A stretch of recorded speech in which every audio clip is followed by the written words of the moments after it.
Hello everyone, welcome to my YouTube channel.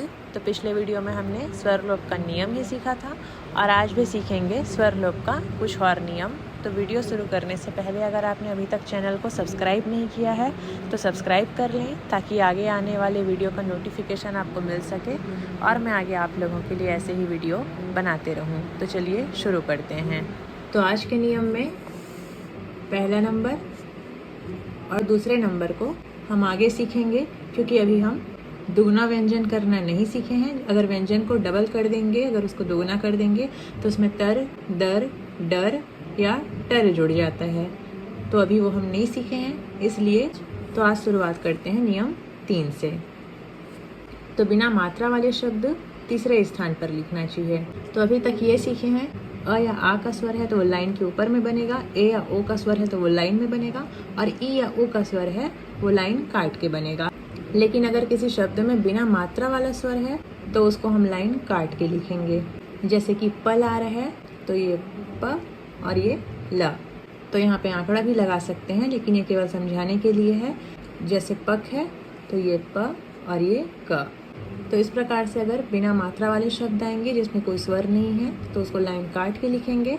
और अगर अ या आ का स्वर है वो लाइन के ऊपर, ए ओ का है तो वो लाइन में, और ई या ओ का है तो उसको लाइन काट के लिखेंगे। फिर है, बहुत सारे ऐसे शब्द होते हैं जिसमें मात्रा नहीं लगाने से उसका मतलब समझने में बहुत कठिनाई होती है। तो उनमें जो मात्रा स्थान से नहीं समझी जा सके तो वहाँ पे स्वर लगा सकते हैं। जैसे आरी, तो यहाँ पे आ भी है और री भी है। अब यहाँ पे र के पहले स्वर है तो इसलिए र को लाइन के ऊपर बनाएंगे, ऊपर से नीचे आने वाला, क्योंकि व्यंजन के पहले स्वर है, ये हो जाएगा आ। और री है यहाँ पे, तो यहाँ पे तीसरे स्थान में स्वर नहीं लगाएंगे तो यहाँ पे कंफ्यूज हो सकते हैं कि ये आरी ही है या कुछ और है। इसलिए यहाँ पे ऊपर से नीचे आने वाला र बनाएंगे, क्योंकि स्वर पहले है तो यहाँ तक हम समझ जाएंगे कि ये है आर। तो यहाँ तक हम समझ जाएंगे कि यहाँ स्वर पहले आया हुआ है और लाइन के ऊपर है तो आ का स्वर है, तो ये हो जाएगा आ और तीसरे स्थान में ई, तो ये हो जाएगा आरी। जैसे ऊबा लिखना है, अब यहाँ पे व्यंजन के पहले ऊ का स्वर है और व्यंजन के बाद में आ का स्वर है, इसलिए लाइन काट के ब कर देंगे। तो यहाँ तक हम समझ जाएंगे कि ऊ है, ये हो जाएगा ऊ, फिर ब के बाद में स्वर, ये हो जाएगा ऊबा।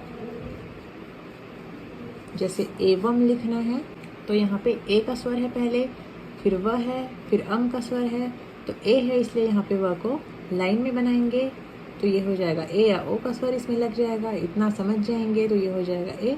और अम के लिए व के दूसरे स्थान में हल्का डैश, ये हो जाएगा एवं। जैसे ओदा लिखना है तो यहाँ पे हम बायां द बनाएंगे, क्योंकि स्वर पहले है, ये हो जाएगा ओ, सॉरी स्वर पहले है इसलिए बायां द बनाएंगे। अब ये दूसरे स्थान में है यानी कि ए या ओ का स्वर जुड़ गया है तो ये हो जाएगा ओ, उसके बाद में द के बाद में डैश प्रथम स्थान में, तो ये हो जाएगा ओदा। तो इस प्रकार से स्वर लगा के समझना है। मान लीजिए ओला आ रहा है तो यहाँ पे ल को लाइन में बनाएंगे। अब यहाँ पे इतना पता चल जाएगा कि जो भी स्वर है वो ए या ओ का है तो ये हो जाएगा ओ, उसके बाद में ल के लिए डैश प्रथम स्थान में, तो ये हो जाएगा ओला। तो ऐसे शब्दों में जिसमें मात्रा न लगाने से उसका मतलब समझने में हमको कंफ्यूजन लगता है तो वहाँ पे किसी एक स्थान में स्वर लगा सकते हैं। फिर है, जब ल या र के ऊपर और नीचे लिखने से स्वर का ठीक ठीक पता न लगे तो वहाँ पे मात्रा को लगाना चाहिए। जैसे आड़ता या आड़ती। अब देखिए यहाँ पे आड़ता है तो ये र बनाएंगे लाइन के ऊपर में और ये त, तो यहाँ पे लाइन के ऊपर में है र तो ये हो जाएगा आ और ये र और ये ता। और मान लीजिए आड़ती आएगा तो उसको हम लाइन काट के बना सकते हैं, जैसे कि ये र और ये त, और यहाँ पे र के पहले आ का स्वर लगा देंगे। तो यहाँ पर एक स्वर ये हो जाएगा, यहाँ पे अंत में न लगा के प्रथम स्थान में लगा सकते हैं लाइन काट के रहने से, क्योंकि तीसरे स्थान का स्वर ये ती है, इतना समझ आ जाएगा। तो ये हो जाएगा आड़ता और ये हो जाएगा आरती। या फिर चाहें तो आरती के लिए ठीक ऐसे ही र लाइन के ऊपर में बना देंगे, ये हो जाएगा आ का स्वर, फिर ये र और ये तीसरे स्थान में भी स्वर लगा सकते हैं तो ये हो जाएगा आड़ता और ये दोनों हो जाएगा आड़ती।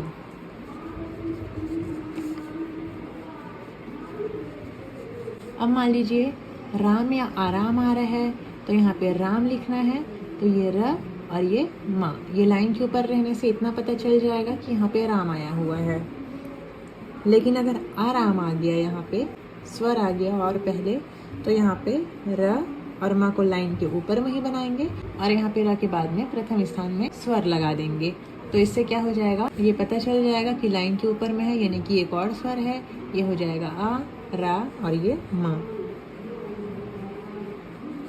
जैसे आरजू लिखना है तो यहाँ पे आरजू को दो प्रकार से लिख सकते हैं, एक ये र लाइन काट के और ये ज।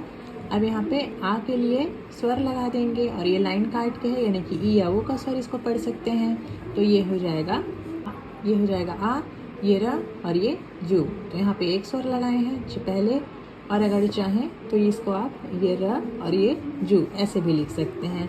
तो यहाँ पे ये हो जाएगा आ का स्वर, ये र और ये जू। तो दोनों में से आपको बनाने में या समझने में जो आसान लगता है वो बना सकते हैं। और ऐसे स्थानों में भी मात्रा लगा सकते हैं जहाँ एक ही शब्द से कई संकेत बनते हैं, जैसे कि माला, लाइन के ऊपर लिख दिए, ये हो जाएगा माला। मान लीजिए मैला आ रहा है तो इसको म बना के ल कर दिए। अब यहाँ पर दोनों में से किसी भी एक स्थान में स्वर लगा सकते हैं। मान लीजिए मैं, तो यहाँ पे ए का स्वर है तो वो लाइन के ऊपर में बनता है, तो ये हो जाएगा मैं और ये ला। लेकिन यहाँ पे थोड़ा कंफ्यूजन लग सकता है ल के लिए, तो चाहे तो इसको लाइन के ऊपर में ही, ये हो जाएगा ए का स्वर, क्योंकि ए का स्वर भी प्रथम स्थान में बनता है। ये हो जाएगा मैं और ये ला, तो इसको मैला पढ़ेंगे। जैसे माली आ रहा है तो इसको ये म लाइन के ऊपर में बना दिए और ली के लिए यहाँ पे तीसरे स्थान में स्वर लगा दिए, ये हो जाएगा माली। या फिर मोल आ रहा है तो ये म और ये ल, तो यहाँ पे ओ का स्वर है इसलिए जरूरत नहीं है लगाने का। और अगर इस प्रकार का और शब्द आ चुका है तो यहाँ पे लगा सकते हैं फिर ओ का स्वर, या फिर मिल लिखना है या फिर मेल लिखना है, ये हो जाएगा मोल। और अगर मेल आ रहा है तो भी यहाँ पे ए का स्वर लगा सकते हैं, तो ये हो जाएगा मेल।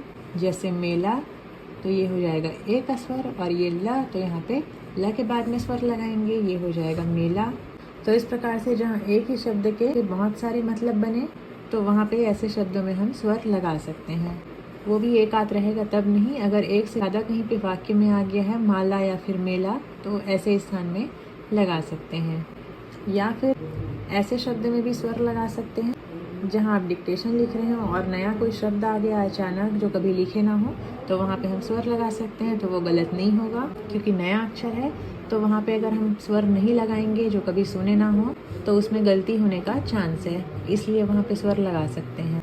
या फिर मान लीजिए स्पीड में कोई शब्द लिख रहे हैं, जैसे कि मान लीजिए कोमल, तो यहाँ पे ओ का स्वर है और इसको लाइन के ऊपर बना डाले और ये म और ये ल कर दिए, तो यहाँ पे शब्द क्या हो गया, यहाँ पे आ का स्वर बन गया। तो यहाँ पे ये ठीक से नहीं बना, यहाँ पे आ का स्वर पढ़ सकते हैं, इसलिए यहाँ पे भी ओ का स्वर लगा सकते हैं। तो इस प्रकार शब्द जहाँ जल्दी में अपने स्थान पर नहीं लिखा गया हो या फिर गलत लिखा गया हो, आ की जगह ओ के स्थान पर या दूसरे स्थान के बदले प्रथम स्थान पर, तो यहाँ पर भी हम स्वर लगा सकते हैं। या फिर जहाँ कोई नया कोई शब्द आ रहा है जैसा कि सुने नहीं है या कोई कठिन वर्ड, तो वहाँ पे भी स्वर लगा सकते हैं।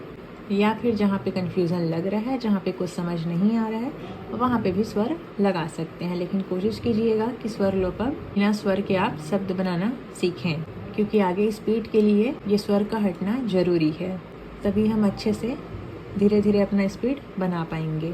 तो यहाँ पे ख़त्म होता है स्वर लोप का नियम। तो उम्मीद है आप ये समझ गए होंगे। तो इस प्रकार से आप खुद से शब्द और बना के देखिएगा, प्रैक्टिस कीजिएगा। तो आज के लिए इतना ही। वीडियो पसंद आया होगा तो लाइक कीजिएगा, चैनल को सब्सक्राइब कीजिएगा और शेयर कीजिएगा। थैंक्स।